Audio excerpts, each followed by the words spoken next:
Articulations allow the skeletal system and the muscular system to work together to produce movement. Articulations are simply joints. This is where two bones meet.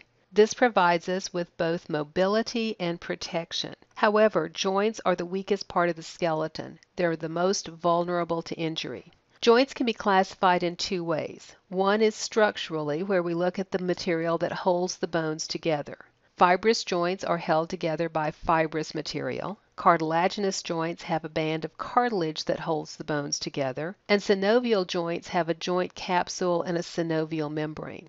The other way we can classify joints is functionally, the amount of movement the joint can perform. Synarthroses are immovable. These joints do not move at all. Amphiarthroses are when we have slight movement in the joint, and diarthroses are freely movable joints. In a fibrous joint, we may have synarthroses, where the fibers are so short that the bones do not move at all, or we may have amphiarthroses, where the fibers are a little longer and there may be a little bit of movement. This particular joint is known as a gomphosis. This is a peg in a hole, and here the ligament is the fibrous tissue that holds that tooth in place. Cartilaginous joints have a band of cartilage. Here we have cartilage between the vertebra, and here we have the pubic symphysis with cartilage holding the pubic bones together. Both of these are amphiarthroses. There's a little bit of movement allowed. And in synovial joints, we're going to have a joint capsule. So there's some space between the bones. We may have other structures in the bones. We have some ligaments that help hold the bones together, as well as the capsule. And this will be lined with a synovial membrane that will secrete synovial fluid, and synovial fluid will help lubricate the joint. The synovial membrane is composed entirely of connective tissue. We will find the synovial membrane lining the cavities surrounding joints. It also lines the bursa and the tendon sheaths, which help pad the joints a little bit.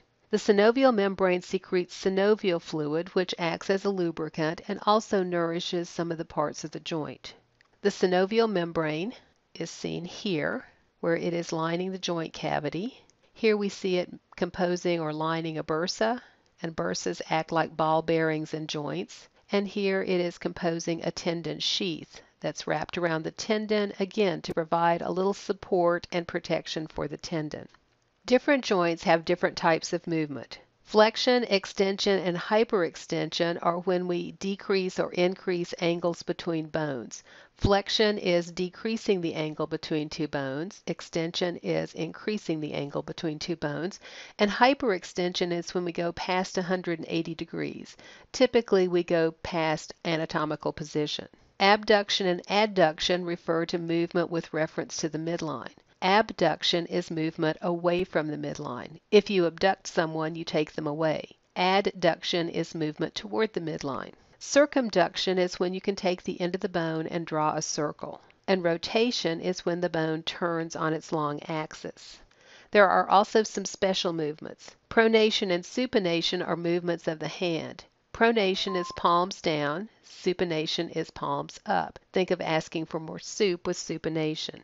Inversion and eversion are movements of the feet. Inversion is turning the soles of the foot inward. Eversion is turning the soles of the foot outward. Dorsiflexion is when you are standing on your heels. Your toes are pointed up. And plantar flexion is when you're standing on tiptoe. You'll remember the bottom of your foot is the plantar surface, so plantar flexion is bending that part of your foot.